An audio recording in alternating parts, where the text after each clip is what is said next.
What's up, party people? It's Keys Dan with RadioWhat.com, DJLittleRock.com, coming to you live and in living color from the Radio What studios. And this is my podcast, What Makes You Famous? It's an extension of the RadioWhat.com internet radio station that I've been running for quite some time. And if you need DJ services, where do I always send you?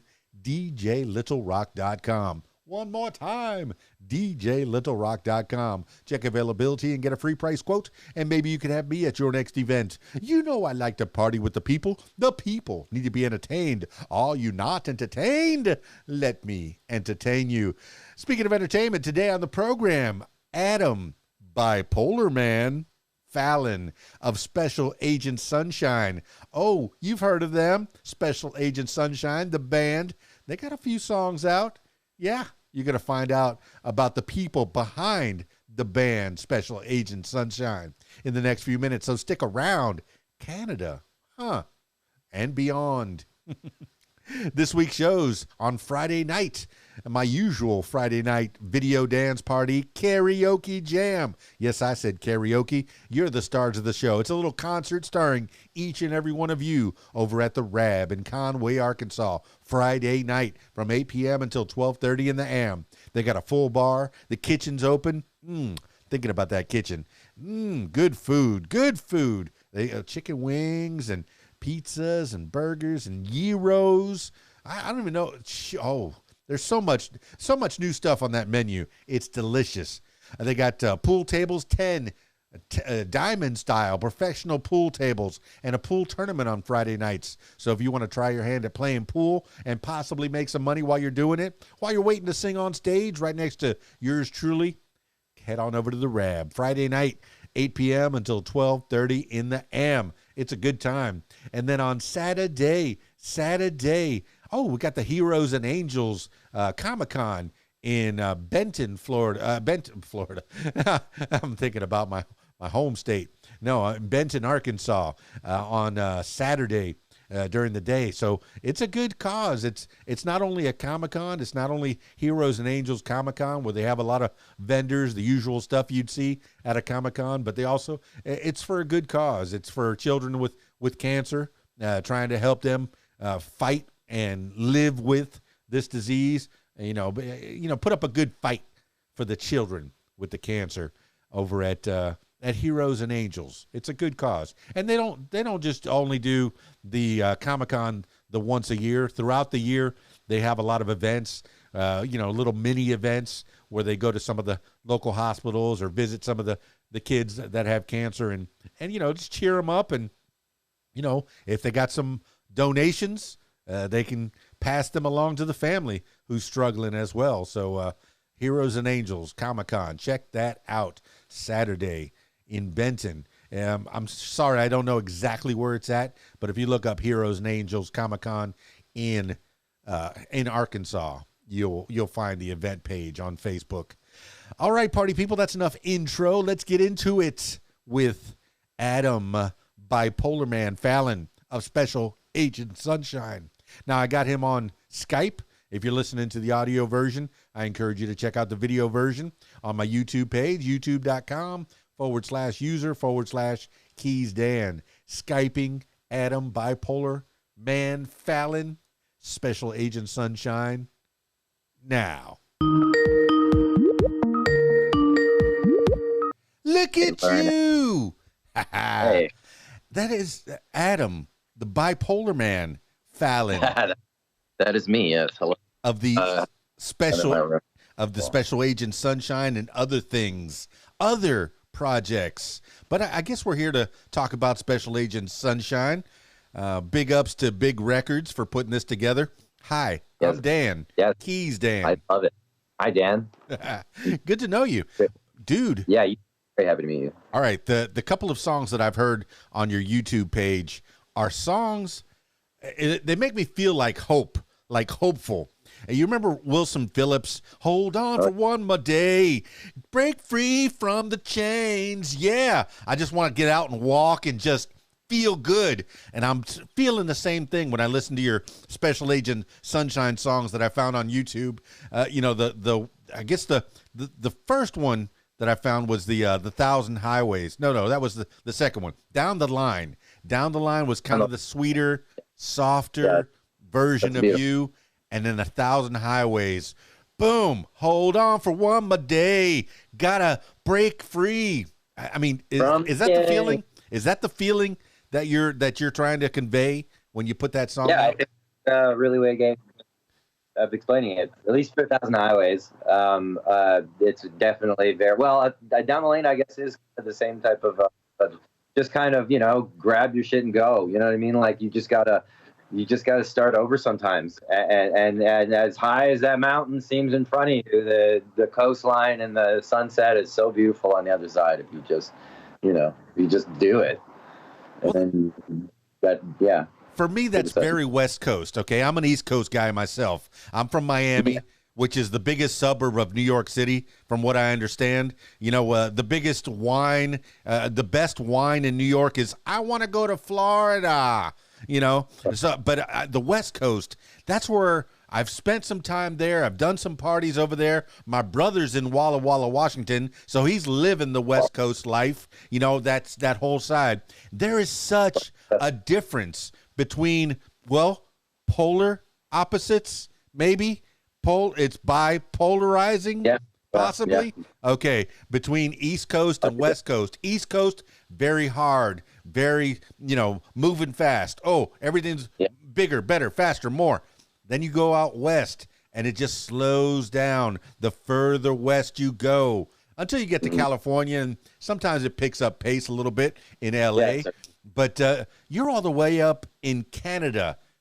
Adam, I know I've been doing a lot of rattling off. I'm kind of excited to chit-chat with you because you're an actual musician, an actual guy that's creating things, that's putting things out to the world, that's making people happy, that's making people feel certain kinds of things. When they're feeling blue, listen to one of your songs, and they're going to feel better.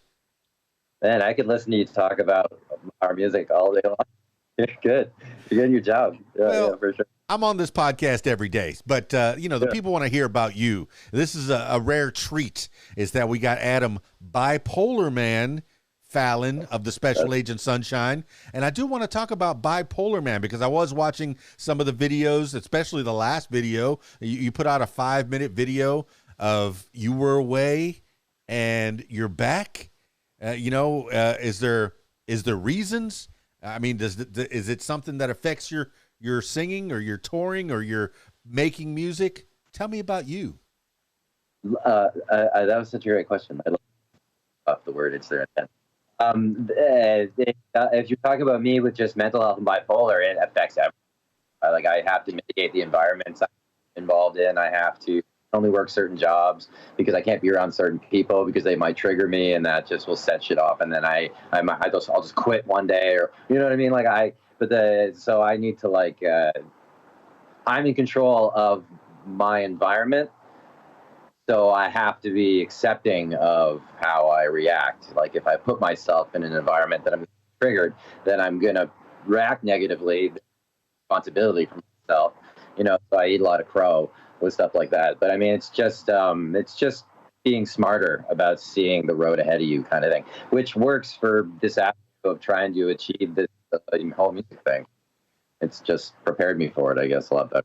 Well, Adam, we now have 8 billion people on this planet. 8 billion people that think differently. Yeah, there's little groups and cliques and way. Okay, look, I'm going to go this way with the liberal, this way with the conservative, Republican, Democrat. I'm a flat earther. I believe the earth is round. Is space real? Is there God? Is there no God? There's 8 billion people thinking differently, and bipolar is just another way of thinking. Okay, and some people are suited to, and I'm no doctor, but I did study some psychology, just enough to make me dangerous to myself and others. Okay, but bipolar is just a way of thinking, and there's certain jobs that a bipolar person, somebody who is manic one minute and depressed the next minute. If you're working for yourself and you can control the environment that you're working in, that might be the best job for you. So being a Yep. creative, I have a cousin who lives better through chemistry. Yeah, see, you know, if I take the blue pill or if I take the red Yeah. pill, you know, the red pill makes me not want to create anymore. But the blue pill, I feel okay with that one. You got to get your chemistry right. Is that something that you've been working on? Dude, that was worded so well. I could listen to you talk all day long. It's like one of my important things that I pay attention to in life is just people's personality and the way they use words to, like, you know, frame their mental ability kind of thing, you know, and how that all translates, and then facial expressions and all that kind of stuff. But I won't freak people out with that. That was just, I listened to you all day. Anyway, to get to your thing, it's just about putting it all together. Like it's just about like I've in my head already gone through 5 years of our music career with this group and what our plan is and where we're going, and I've already been here and I've already done this and I've already achieved that and I've already got to here and here and here and here, and I've already we have like another album, or we have a new album that's coming out May 26th. Big brand new announcement we have. That's, I haven't told that to anybody, but man, you just got to go. If you can make a plan, just do that plan one little thing at a time every single day. You know, that's how you get there. If you can logically accept that to get over this hill, I have to literally go 1 foot in front of the other, then you get the concept. The rest of it is just figuring out the stimuli that are going to fill those gaps of using your time wisely, right? Like that's really all it is. Once you figure that out, and then you have a love for something and a talent for something that can go along with that. Like, you have no idea how many of my friends are so angry at me that I'm not way farther ahead with my career than I could be because of just like mental health stuff that has held me back. Not that that's an excuse to back, but at the same point, they're like, man, if I had like some of the ability that you have, I would be on YouTube making like so much money.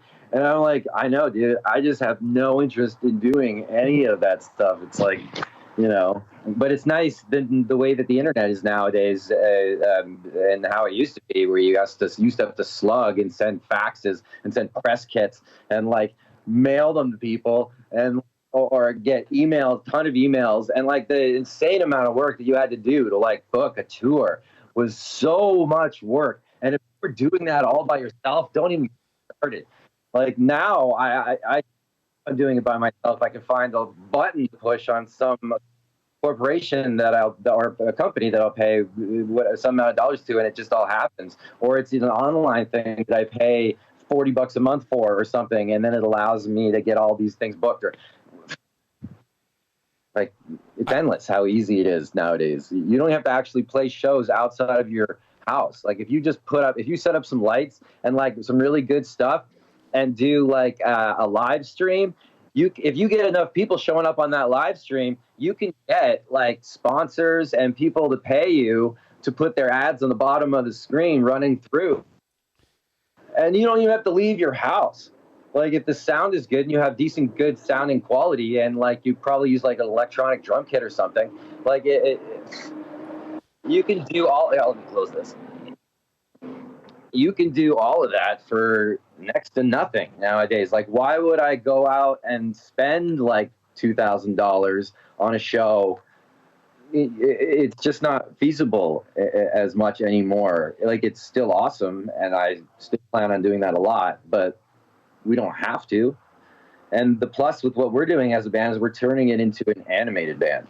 So two things. One, we're trying to put together a animated cartoon series that specializes. It's going to be about Special Agent Sunshine, and we're looking for investors. If there's anybody out there who really wants to invest in this cartoon idea with us. Anyway, just throwing that out there.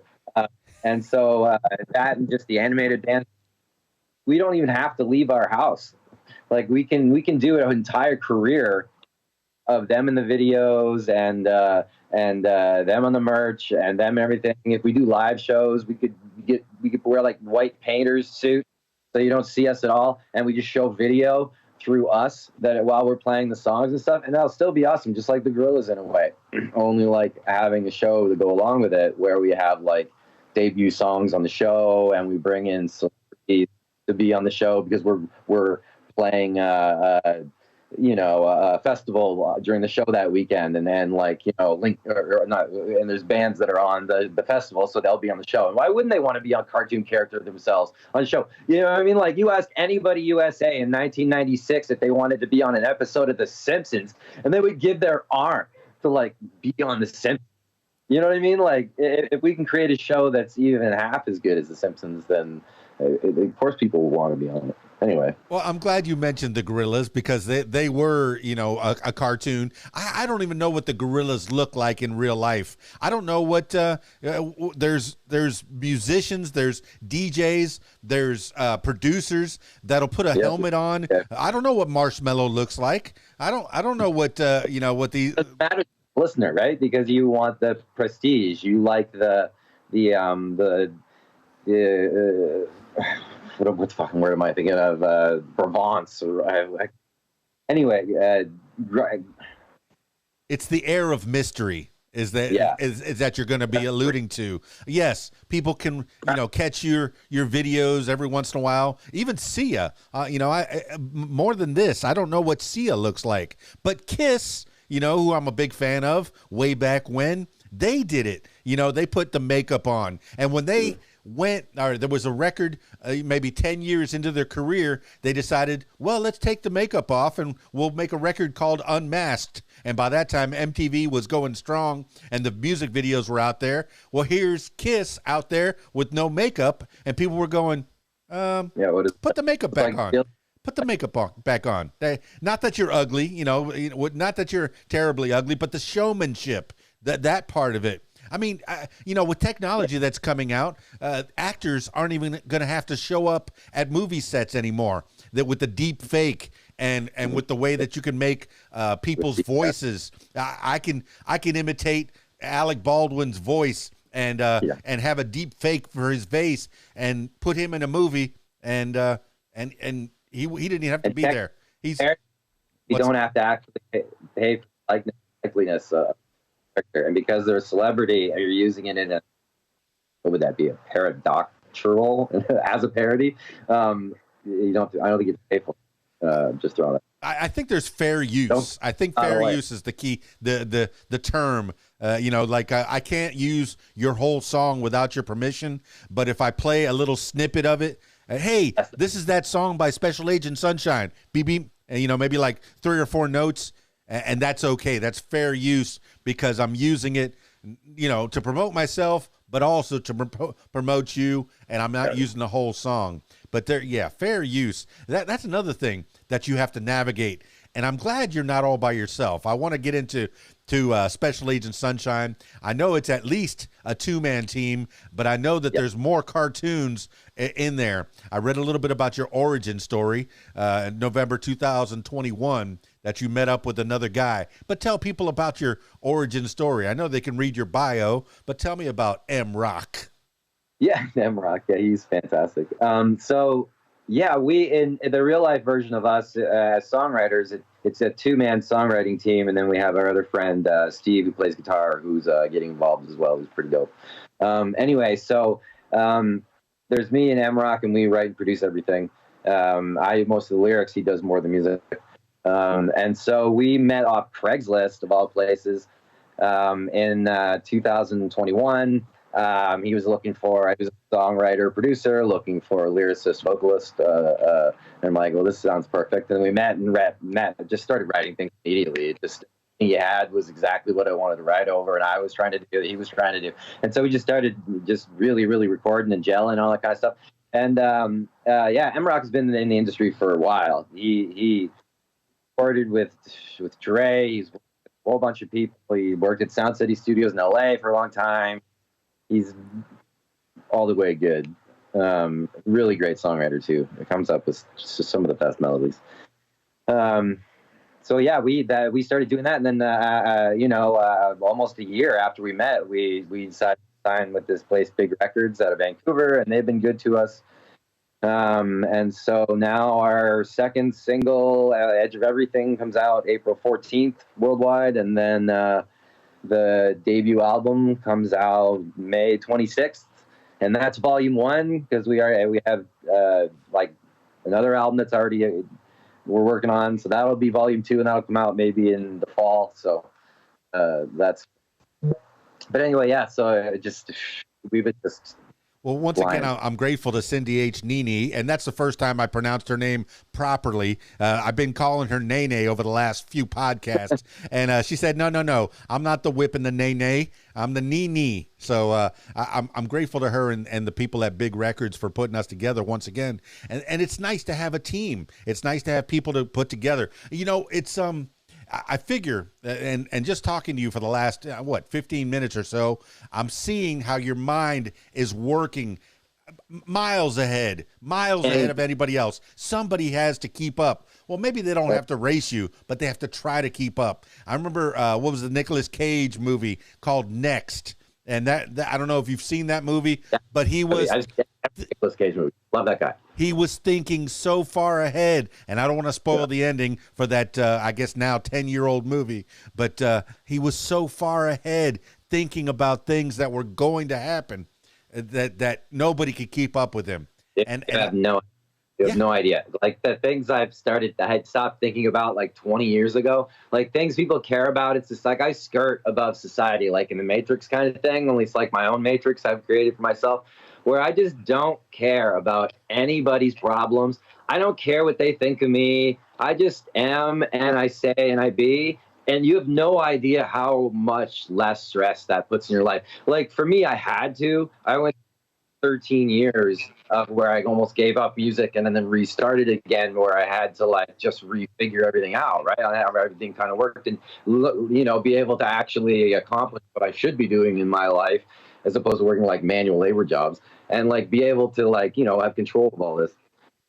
But man, this thing goes so fast. I can't keep up. And like, so like 20 years ago, I stopped paying attention to like the small conversations I would have after shows, because they're always kind of the same sometimes. Oh, that was great. Oh, you did good. I love it. Nobody ever tells me what I really want to hear, which is like, hey, you know that like third verse on like that second song you did, man, you played a really poor chord on that. I'll be like, yeah, I did. Thanks for pointing it out, because I did, and you notice I have friends that will do that and say that, and it's great. But I'm glad that you don't dwell on those things, because some people would hear that one criticism. You got 100 people telling you you're great, you're great, you're great, and everything went perfectly. And that one guy, that one comment on Twitter, that one comment that says, you really messed it up on that third chord of that third verse. Oh, man, I'm dwelling on that the rest of but the older I get, the less F's I have to give. I feel like I don't care, just like you're doing. I want to hear what I'm doing wrong as a person. Like, I want to hear if I'm acting like an asshole. I want to hear, but don't be like, you're acting like an asshole. I just think that. You know what I mean? Like, that doesn't help either of us. Yeah, why? Give me reasons. Okay, when you said this hurt my feelings. Or when you said this, I thought this. Or when you said this, I thought this. And I'd be like,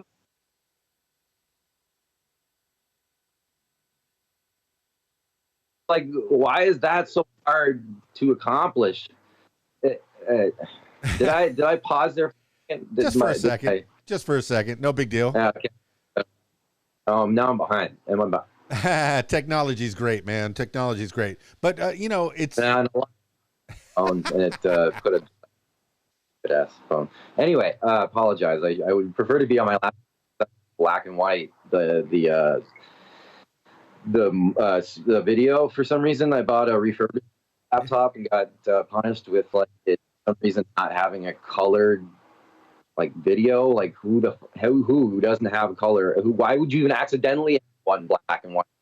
So true. I mean, I have this the computer. It has the integrated camera, but then there's also a Logitech as my backup, just in case. It's this technology. You're growing in an age. I don't know how old a man you are. I was analog when I first started on radio. I was tape, reel to reel, 8 tracks, cart machines. When I was on the radio, it reached behind me with a cart machine. But you're in the age of technology. Electronic drum machines. I'm surprised you have a guy that's playing guitar. I'm proud of you. I'm proud of you that somebody's actually playing an instrument. But then again, is a drum machine an instrument? Is a synthesizer an instrument? Some people would argue yes. Yeah, I would block as an instrument, and you can make like some sort of noise out of in a rhythmic form. I mean, you'd have to be technically considering it an instrument. You know what I mean? So we're gonna go with that. It doesn't even have to be rhythmic. Have you heard of this? What is it? Fusion jazz? Do you like jazz? Some of that jazz is like not rhythmic. Sometimes it's 5, 6 guys playing their own thing. I'm playing this bum bum bum, and he's playing this. Yeah, it's jazz, baby. You're getting together. You're making an experience. You're making music. But all right, tell me. All right, let's go back to the interview type questions. Whereabouts are you from? Where are you from, boy?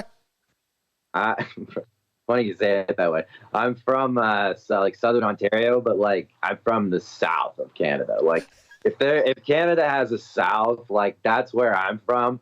Norfolk County, which was all like tobacco farmers and gin farmers, and that's it. Like I didn't meet a colored until I was 13. And I hate using the term colored person, but I mean, like, because we're all a different shade of brown. But I mean, like, that's what I grew up in. German, Polish families. Everybody knows everybody. Everybody's wedding is like 350 people because like everybody goes. It's all open bar. If it's not open bar, nobody goes. You know that kind of stuff. Like everybody's always chicken and cabbage rolls. And, sausage and shit like that at the weddings. Anyway, that's where I come from. Like, is the name of it. Well, here I am. I'm in Conway, Arkansas. This would be the South, the deep South. But I'm from even further south. I'm from Miami. And Miami is like you're talking about the melting pot of the USA. That is the melting pot. Black, white, red, brown, Haitian. I'm half Cuban, half Irish, half Italian. I know that's 3 halves. I'm a big guy, okay? But, we all live together in one little bubble, and it was so good. And then I moved to the South, and there's a little bit of more of a separation, a segregation, if you will. But I still have my little microcosms. Every time I do a party, whoever's there, we're all loving. We're all having fun together. And that's, man, if I'm going to be playing some of that Special Agent Sunshine music on Friday night at the Rab, and people are going to go, hey, what's that? That's a pretty good song. Oh, that's Special Agent Sunshine. That's my job as a DJ, is to break guys like you out, and your job is to make that music. My job is to play that music because I don't play an instrument. I have guitars. I know two chords. I have a piano. I know no chords. I bet you play the out of those 2 chords. Two-finger Ted. No. I'm proud of you. I'm happy to know people like you that have ideas in their head, no matter how fast they are. Now, people like you need somebody who can transcribe those notes. When you're writing a song, are you writing it on a tape recorder? Because I couldn't imagine anybody, even with one of those typewriters that they use, a stenographer in a courtroom, couldn't keep up with your ideas as you're spitting them out. No. They fly. Like if I really get going on something, like talk to you about like baseball business or like baseball history or like something like that, or getting into like my love for the Leafs, or like I'm a Bills fan. Like I could talk Bills football for centuries, but like if just an idea that I have or something like that, then I'm just like a mile a minute going. I don't even realize I'm talking that quick, because to me, I'm just cycling like this, right? And I'm getting it all out, and it's just like I want to stay on point. I want to be all focused with it. And it's just, and then people look at me when I'm done and be like, "Oh, you were really talking fast there." And I'm, well, no, sorry. My favorite comedians are the ones that go off on a tangent and they leave the audience back there where they were starting to tell a story about 3 guys that walk into a bar, and then they went off on a story about their Uncle Bill. And they were over here with Uncle Bill in a Trans Am going 70 miles an hour. And we're like, what about those 3 guys in the bar? Are you ever going to get back to them? The magic trick is that you are going to circle back and get back to those 3 guys in a bar. Yeah, you got to they want at the end there, right? Sometimes they like to hold off as far as possible. Yeah. So when you're writing a song, you're telling a story in this song. You could be talking about Jimmy was 5 years old, and then you go off and you tell a story, and maybe you come back to Jimmy, and tie it all back together. You know, your songs are your stories. Yeah, it depends on the song. Like, I mean, if I'm writing something myself for myself, like I'm just going to sit around with the guitar and come up with some chords and put a capo on my guitar and play some chords and then just just hum some ideas. And then that comes into some ideas and then turns into a chorus and that whole thing. Lexi! That's it. He's a dog person. He's a dog person. Good dog, Lexi. Bark at that stranger out there. Okay. Sorry about that. I apologize. Oh, no worries. That's real life. That's what people want to know. You have a family life. You've got people in the house with you. What's the thing? And I'm sorry. Say it again. My dog is somebody probably made a noise at the door. I'm in an apartment, right? So, so what's Adam Bipolarman Fallon's living situation? I mean, how's the family life? And, tell me about mom and dad growing up and who got you into the guitar and such. Well, that's a lot of different questions. I live in a decent sized 1-bedroom apartment in Oak Bay in Victoria, on an island off the coast of Vancouver, which sucks. And then, that's the second time I heard Vancouver suck today. Mark Maron said it earlier today on a podcast that he was on. He said, Vancouver, I love Canada. I love all of Canada, but Vancouver sucks. It's really great for tourists, and It's got a lot of kitschy areas to it. Daddy, can you? Yes. You close my door? Thanks. That's a good man right there. She disappeared. Anyway, just grew up in Southern Ontario. Went to college for radio broadcasting, actually, at Loyalist College in Belleville, Ontario. And left there, went to Chicago, worked as a musician for like 8 years, among other things. Toured, traveled, played a ton of shows, became best friends with one of the most amazing engineer producers around named James Allwater, who's fantastic. Worked with Kanye and Rihanna and tons of people, Grammy winner, amazing. Yeah, met him on MySpace in 2005. You know what I mean? Like, random setting, but he turned into one of my best friends. He's fantastic. I'm so proud of him. He's very successful.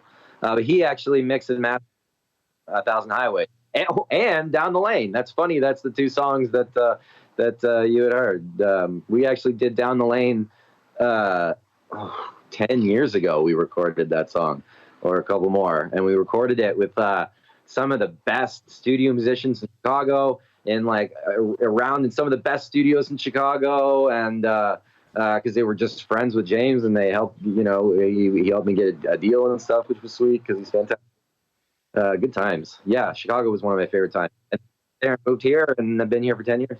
Well, that's saying a lot about Chi-Town, going to the best studios with the best musicians, because that town, I haven't spent, I haven't spent any time. I drove by Chi-Town probably 2 or 3 months ago. I went to Detroit, Michigan. I know. Why? Why did you go to Detroit? You don't want to know. But no, on the way back, I go, Chicago's right over there. We should probably take an excursion. Nope, no time. But my brother spent some time there when he was in the Navy at he was at Great Lakes, Illinois. So he spent time in Chicago, and from what I saw, the Blues Brothers loved that if there was a tourism movie for Chicago, the Blues Brothers was it, man. A love letter to Chicago. But the music that comes out of there, the blues, the different, oh my goodness, you must have had some really good musicians in that town, man, and met and had some good flavors. That's a place that I want to spend a little bit of time. I don't even know if the House of Blues is still a thing anymore, but I want to go there. I want to go to where it was, even if it's not. I think it's still over off of Whacker. Starts with a D. I can't remember. But I'm pretty sure that's still there. I don't know if it's still. No, I think they closed it just because niche restaurants that were popular in the 90s and early 2000s, I think, have kind of faded away a little bit, like Planet Hollywood and that whole thing. Well, one of my favorite things when I was listening to the radio was listening to Dan Aykroyd do his Elwood Blues at the House of Blues, and he would put on that Chicago accent and just play Elmore James and some of those great songs that you heard a little bit of in the Blues Brothers, and then even going beyond. But I mean, there's so many different. There's different influences that you could have, Adam. Yeah. But what got you into the guitar? What made you want to start playing? Well, I mean, my mom played guitar a little bit, but there wasn't a lot of music. I Pearl Jam. Like Pearl Jam made me want to be a musician. I don't know if you could see, if I could show you on my arm. I can't even see my own thing.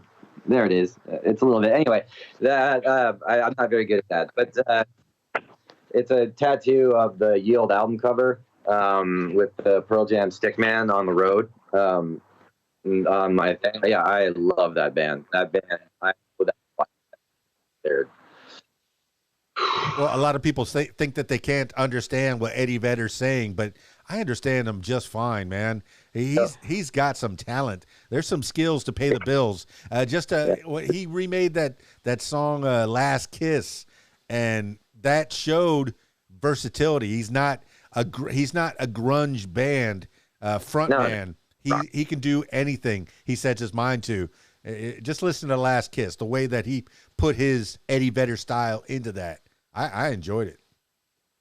Well, I'm sure that's their highest rankings. So yeah, I got them.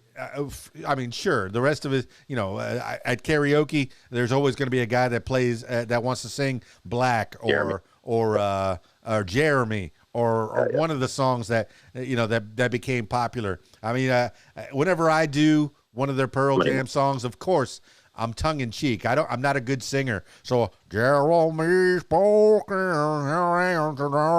You put that little fun into it. I don't know if Eddie Vedder's tired of it or he owns it. I've heard it 1,000 times. Yeah, I'm sure he's heard it 1,000 times. Yeah, I'm sure he still gets it. I mean, like, I think Mad TV. I can imagine what's good for people like someone like Dion or Bon Jovi, or people that like you absolutely know if you go to karaoke, someone's going to be singing one of your songs. If you could ever go to karaoke, and I love karaoke, like I have some bangers. I'll smash some Pearl Jam. I'll do some Zia. I'll do some Garth Brooks. Just nail some Garth Brooks.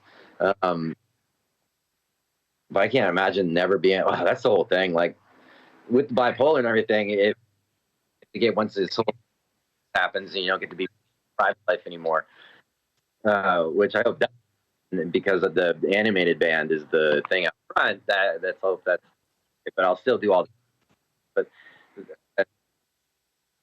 it's hard to like have privacy, or I'll either have absolutely complete privacy because I'll be in the hotel rooms completely by myself, around nobody, or like not be able to talk to anybody because people go ape shit. I mean, Daft Punk. I have no idea what Daft Punk looks like. They wear those helmets. There's a lot of people that want to keep their anonymity. Still get to reach a certain level, but keep their anonymity. Can still go to the grocery store in their own hometown. Yeah, some of us just want to play good music, and great. And one of my favorite quotes ever is by Eddie Vedder, musician. And that's how it used to be. Well, I guess it was kind of crazy the way that, you know, 70s, 60s, 50s. Before then, you know, you didn't have, unless you saw them in magazines or you saw them live, you were never going to see that ever anywhere. Like, you know, like ever. There was so much. I know it's a little bit late into this, but do you have a headset by any chance? Oh, I do, but not anything I can talk into. Okay, no problem. Just you're cutting out every once in a while, so I didn't even hear Eddie Vedder's quote, man. Oh, I apologize. Hit me. It said, worship the music and not the musician. Which, you know, I mean, it's just logical. Like, I don't understand why people get so worked up. That being said, I went to a charity hockey game like 10 years ago, and I met Gary Lehman, who was my complete favorite Toronto Maple Leaf player of all time growing up. And I felt like a 5-year-old when I met him. Like, I almost couldn't shake the man's hand. Like, you know, and I don't necessarily feel like that around other people that are famous that I've met, but it just, this man, this Gary Lehman, who was like, when I was a kid, was like my idol upon hockey players. I was standing in front of me and I got his signature card and I was like, you're my favorite player ever. Yeah, I've been on the radio since 1986, on and off, and I've interviewed people on so many different levels of success in their own respective fields. And there have been times that I've fanboyed out. You know, I can't believe this person's in front of me. And it's so cool. It really is. But, you know, you were talking earlier about YouTube and how it's so easy to put your music out there. SoundCloud, YouTube, CD Baby, Apple, Spotify, all these different places. And then you were talking about the hardships of fame. And I'm thinking about Justin Bieber, who started off on YouTube, you know, and then, you know, he was so young and he had a camera in his face all the time. And if I had a camera in my face all the time from I was 16 to the time I'm 19, I probably would have gone apey myself. Yeah. You know, I feel for that kid. 13, I think that baby, oh, I think that came out like when he was 13 or something like that. I mean, that was just ridiculous. That was 5. It got so popular. And yeah, that was from YouTube. Usher saw YouTube and you know, called him up and brought him on his label, and that was it. I mean, that's the dream. That's the Hollywood moment. You get off the bus and a director says, "I'm gonna make you a star, baby. I'm gonna make you a star." You know, and that is the electrical, the internet, the YouTube is stepping off the bus. There may be a chance that you can get discovered, but you've already been discovered. You've been doing this. You've been putting effort into this craft that you call, you know, musicianship, show business. You took 8 years in Chicago. You've been many more years in Canada doing your thing. And now you're not having to do it by yourself, and not even having to do it with just with your friend, you know, oh my good. M-Rock, okay? You also have a team at Big Records. What is Big Records doing for you now? I'm sorry, I paused right there, didn't I, for a second? What they're doing for us, just promotion, just getting our songs out there, getting us on the radio. A lot of the things I don't want to do anymore, you know, kind of stuff, just the logistical things and paperwork things and a lot of good work with social media and hopefully a bunch of things that I can't even think of. Yeah. But everybody's great and have been very helpful. So it's more encouraging that I still have to do a lot of stuff on our side, just with controlling the website and then social media posts from our side. But then we're still also writing. I would love to not have to think about anything but getting up in the morning and working on lyrics and music, and that's it. And then I go to bed. Like, if that's, I like that. That's the perfect life right there. And then I hang out with my son, do social stuff, and then go to bed or whatever, right? And that sounds brilliant, but that's not going to be the case. I'm going to have to deal with 1,000 other things, like I am right now, and then in charge of 1,000 other things, and because I won't want to really relinquish control totally, because I like that we have control of everything right now within the group, and the entity that we're putting forward is good, and it's going. And it's something that attracted an entirely large amount of people in a bunch of different genres, and the music is very varied in that kind of thing. We're not really putting ourselves in any sort of little box. We're just songwriters, two songwriter producers that are creating a fantastic world that is Special Asian Sunshine. Well, I mean, Adam, you've alluded to it. You've said that you're a family man. You're a daddy. That has to be first and foremost, amongst other things. But you want to put out that music. You want to get those ideas that are stuck in your head and put them out to paper, so they'll get out of your head. Do they ever really get out of your head, or do they stay rattling around in there once you've put them out to the world? They don't really. It's hard to say. Like if you're talking about some lyrics that I just write, and then I'll put it on a demo, and then a demo is sitting around in our collection, which we have like 50 of those already, and we're just waiting to freaking record them. That's a different story, because then I'll write it unless I'm constantly working on that song. It's not really, I'm not too focused on it. I kind of move on really quick. I don't hold too much baggage in my head. If it's something like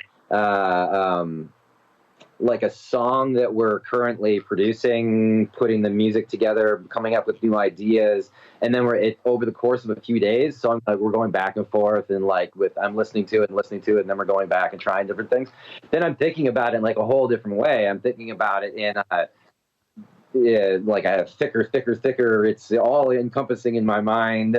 I'm thinking about what the sound of the note is going to be at the very bottom of the mix that people will never hear, but I'll know is there for filler and to like really kind of bring up the whole sound, like cheap things that we end up doing in the background in production that people have no idea. But like in the 60s, there are a lot of songs you wouldn't even hear it, but there'd be a cowbell or some sort of click track constantly actually going in the song while the song was there. You didn't really know that you were hearing it, but it just make you go like this, and because you can't help it, that internal rhythm. And so people still do it. They have it in commercials and songs. Different pop songs will do that. They have a click track or some sort of bounce track that's happening throughout the whole thing that's really, really right on point, and the rhythm they want you to feel. Anyway, I do that kind of thing lyrically, but with my words, but much different what we do with the music. Well, talking about the music of the 60s and through till today, the music was more stripped down back then because it had to be, but it went from big band with like 20, 30 instruments down to three or four guys in a band. And now you could do it with the two guys or even one guy with the electronics, but the scary pitfall that you could fall into is putting too much in a song. It's somebody like you that is a magician that can arrange music, not only think of the music, create the music, but also know exactly how many notes to put in. Freddie Mercury, when he was talking about Bohemian Rhapsody, 6-minute song, and people were his record company, the label was saying, what is this beginning of the song? There's only like 3 or 4 piano chords. You need more in there. You need some drums. Bum, bum, bum, bum. No, it's going to go just like that. And he fought for it. And he knew that this was going to work. And it became one of the greatest songs of all time. How do you know how many notes to jam in there and how many to strip away? No. That's too many. Let's strip that. Let's take that back a little bit. How do you know? There's a lot of layers to that. So you don't, for one thing, you never know. Anybody says they do know that it's perfect. You know what I mean? They don't know. They don't know. You know what I mean? There is a history of songs, a litany of songs through history that you have never heard of that were awesome, made by awesome people. You know what I mean? Like there are tons of these, and you never have any idea what the song is going to be. There's fundamental like ways you can form certain songs in ways, and then so that for that genre they will find more popular. And like, you could put it a certain way. You put in certain things that people like you put this type of breakdown before the last chorus. Like, there's certain things that are just generically that you can do that you're going to get things accomplished. You know, it's like putting certain things at the end of the grocery store aisle. You know, like everybody knows what they're doing. You know, but they're doing it and it works. When things they want to sell and get rid of, they put it at the end of the aisle, and people buy it because they know it's a deal. Not because they even really want it, just because it's a deal. That's exactly what the industry. Well, I can't remember who said it. You know, art is never finished; it's abandoned. You know, but then you can work on a song and become obsessed with it. Leonard Cohen, Hallelujah. From what I understand, at one point there were over 50 verses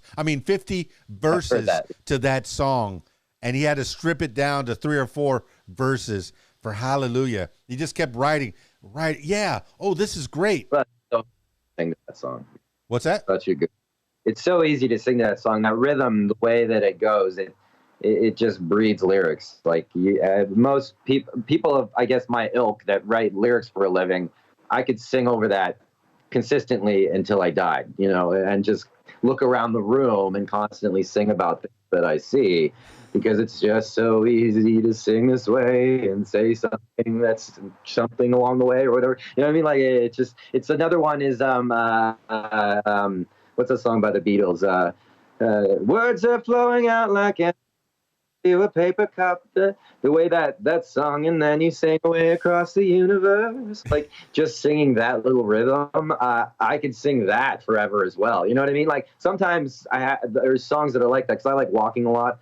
So like, and I'll sing while I walk. And so if I come up with a rhythm that I can just sing and sing and sing and sing, I can just sit there and just sing about stuff, kind of like freestyling in a way, you know, but like you end up coming up with choruses and lines that you remember that you're going to use for a song that just really, really sounds cool. And that one line can be enough to like put that into a whole other song. And to go back to your how things can be structured and how things can work, is it can be that simple, that one word or one line. Like we have a song called Follow that's coming off the record that's just fantastic. And the catch line from the chorus is follow me around the room. And the whole thing is about a Superman who's depressed, right? And we always look at Superman like he's this guy that's amazing, but you never think about the fact that he probably doesn't want to have to leave his like therapy session to have to go to help some idiot jumping off a bridge. You know what I mean? Like he wants to sit at home and eat ice cream and watch Golden Girls instead of like help some guy, like some kid in the building who's on fire. Like, you know, he probably doesn't want to this time. And so anyway, the line's like follow me around the room. But that line comes from Tom Cruise in Mission Impossible when he's in the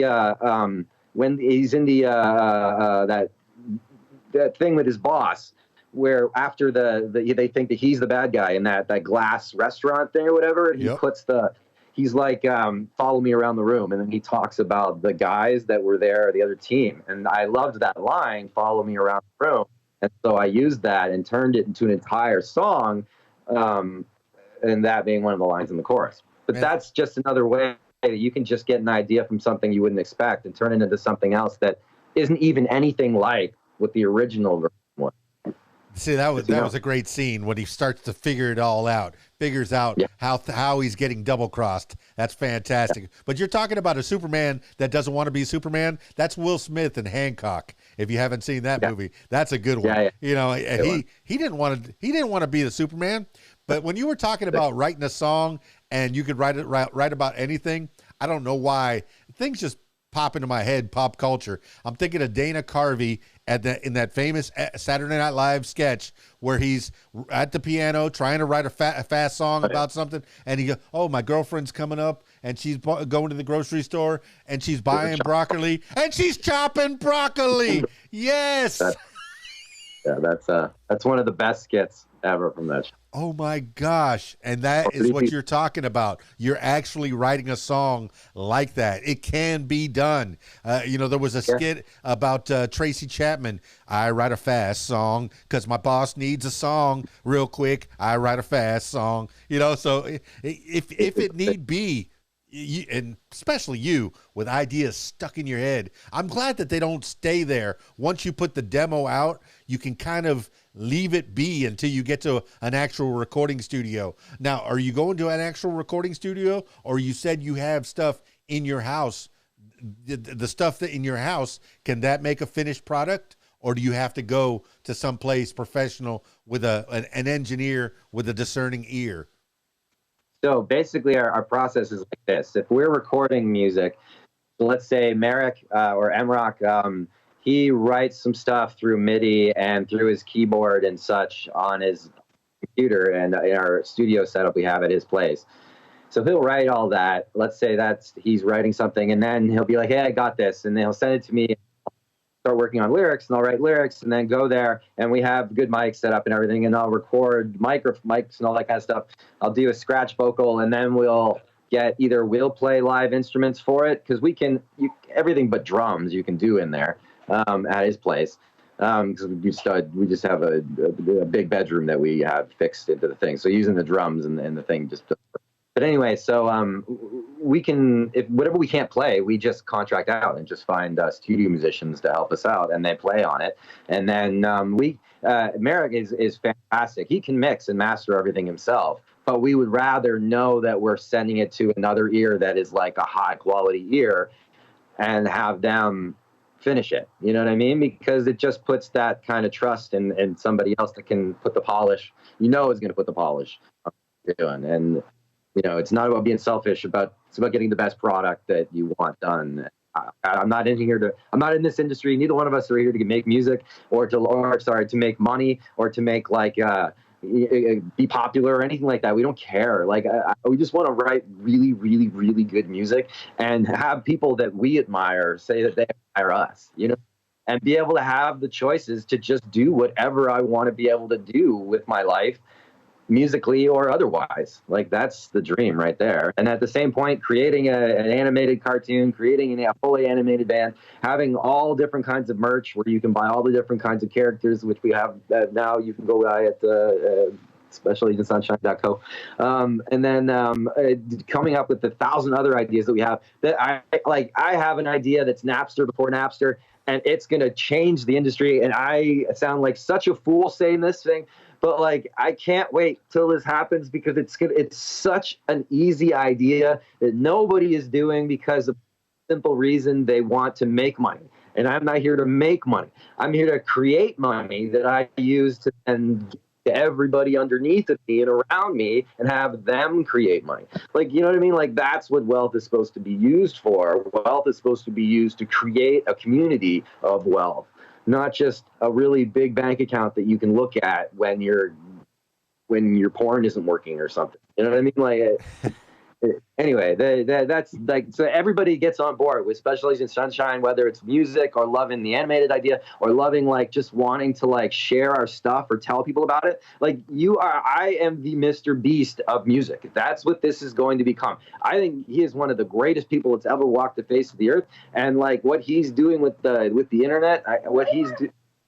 You really want to play in the bed? Mav, I love you, buddy. You literally caught me right in the middle Almost of done. a Billy rant that I had going strong. I love you so much. You go right now. Yeah, but you really want to play. I'm literally on an interview right now with the radio station. Almost done. 5 minutes. We'll be done. Get out. Go. Get out. But oh, I deal with that. No, and I'm mindful of your time. I'm mindful of your fatherhood. I think we've got the basics down. The people know who Special Agent Sunshine is. They know who Adam Bipolar. He doesn't get that room. What are you talking about? No, they know who Adam Bipolar Fallon is. He can stay right there. It don't matter. We're not doing anything that he can't hear about. In fact, I want him to be proud that his daddy's making music, that his daddy is changing lives. His daddy's a superhero. I'm getting there. You are there. anybody that wants to get involved, anybody who wants to communicate with us, like, you are helping a good cause. Like, I'm not just like, I'm going to make a shit ton of money. Don't get me wrong. It's going to be incredible lump sums of money with the ideas I've had. But what I'm going to use that money for is going to change shit. It's going to make other people want to change. That's what everybody. Well, that's the thing about the entertainment business. The money can be good, but the work's not steady. It's a hustle. It's a straight up hustle. But also, every dollar you make, 99 cents is going right back into the business to make more product, to make more for people to listen to enjoy, to feel, you know, T-shirts even, CDs, you know. If I make $1,000 a month for the rest of my life, like, happy. You know what I mean? Like, I feel wealthy. I would feel wealthy if I made $10,000 a month for the rest of my life. Yeah. Like, anything more than that is just, like, I'm not just going to throw it away, but I mean, like, I'm going to use it properly. You know what I mean? Like, in the right ways to, like, pay off my friends' mortgages and have them be able to have money to, like, pay their kids to go to school and like, you know, all these kind of things that should be happening, you know, like, show up at grocery stores and pay for, like, everybody's grocery store. But the thing is, I'm not going to do it with a fucking camera behind me and stuff, right? Like, I don't need it. I don't care about social media, or I don't care if anybody out there cares about what I'm doing and with my brain with social media. If I'm going to go do nice things for people, I'm just going to show up at your door, you know what I mean, knock and be like, hey, here's a check. Why don't you write down what you need? You know, like that kind of thing. Adam, it sounds like you're doing the job, maybe the only job that you can be doing passionately, qualified for. Look, you can't go work fast food. You can't go work, you know, as a construction worker. You are in the position that you need to be, that you're a creator. You have this ability to play music for people, and you're a father. Okay. You have the ability to take care of that child and raise a human being. These are important jobs. These are jobs that Adam Bipolar Man's doing. Fallon, man, you are the goods. I know I've only really spent about an hour with you, and I don't want this to be the last time that we talk. I appreciate that. Yeah. As time progresses, as more records come out, music, you can jump on here for half hour, 20 minutes, whatever, and just, you know, spit out what's going on with Special Agent Sunshine and yourself and how things have grown since this time right now. But I'm mindful of your time, and I'm mindful of you having family time. Very important at this point of that young man's life. He needs a daddy. So I want you to give. Let's wind this thing down. No, don't be. This is real life. This is what people tune into. They can go and listen to your music. They want to know who Adam Fallon is. And I'm a pretty solid guy living in a pretty solid world, writing some of the best music I think. See, this is the best part, is that I have all these ideas. I have these great things that I want to accomplish. I deal with a ton of crap that precludes me from accomplishing as much as I want, as fast as I want. But if we weren't also writing just great fucking music, like, I am so proud of this stuff.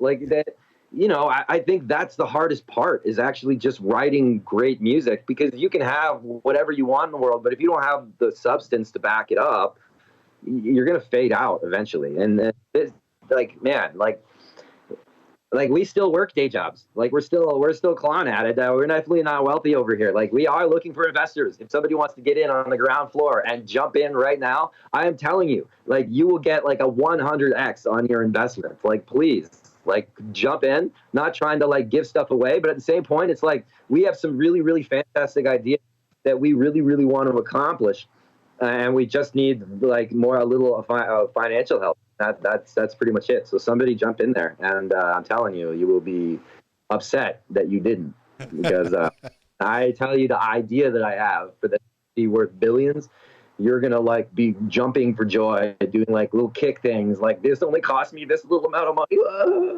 Well, anyway. I've had an incredible pleasure meeting you, my man. And like I said, I don't want this to be the last time that we talk. At this point of the conversation, I want you to give shout outs to the people that have helped you along the way. If you forget somebody, I know you're listening. If you forget somebody, don't be upset at this man. Just give a few shout outs to people, and then we'll wind this thing up. Yeah, that's really nice of you. I'll give a shout out to my writing partner, Emrock. our other writing partner, Steve, or Ajax as he goes by his name. People at the label at Big Records, Mark and Pam, Kim and Dave and Cindy and other people I can't think of right now. I apologize. My best friend James Allwater, my friend Dan Collins, who I send every single song I've ever written to since 1999, and I take his opinion over almost anybody else's opinion on earth when it comes to like what my music sounds like. He was a record store manager for like 15 years, so I'll take his opinion over anybody's. Anyway, and that's pretty much it. My son's mom, Bethany, who does a great job and is very great to co-parent with. So, yeah, that's about it.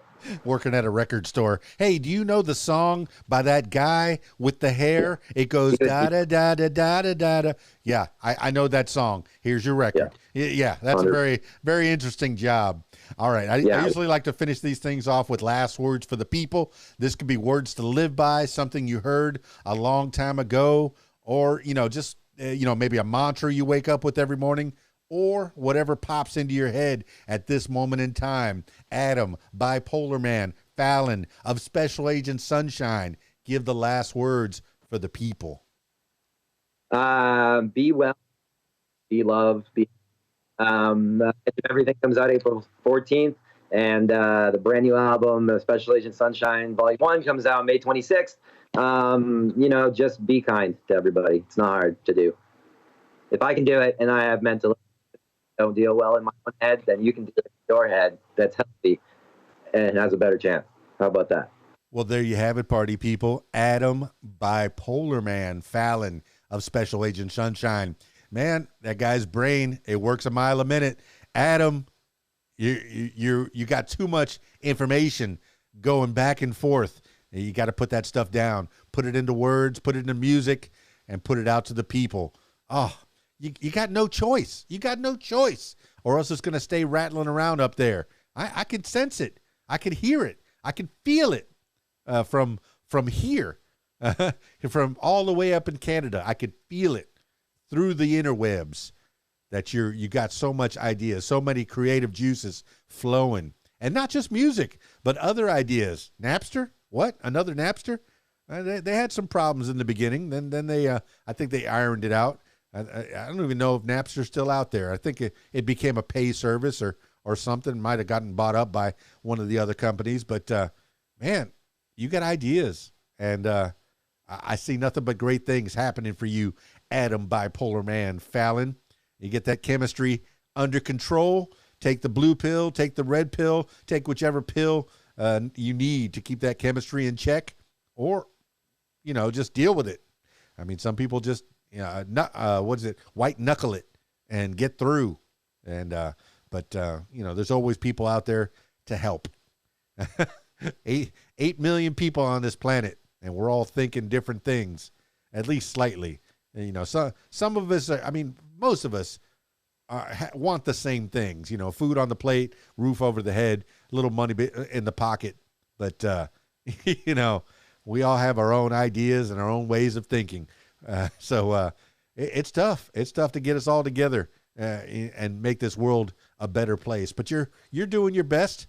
You got your good songs that are, like I said in the beginning, man. You make me feel like holding on for one more day. Just they're the good uplifting songs. One slower, one faster, and check those out on YouTube. But the place you ought to be is specialagentsunshine.co.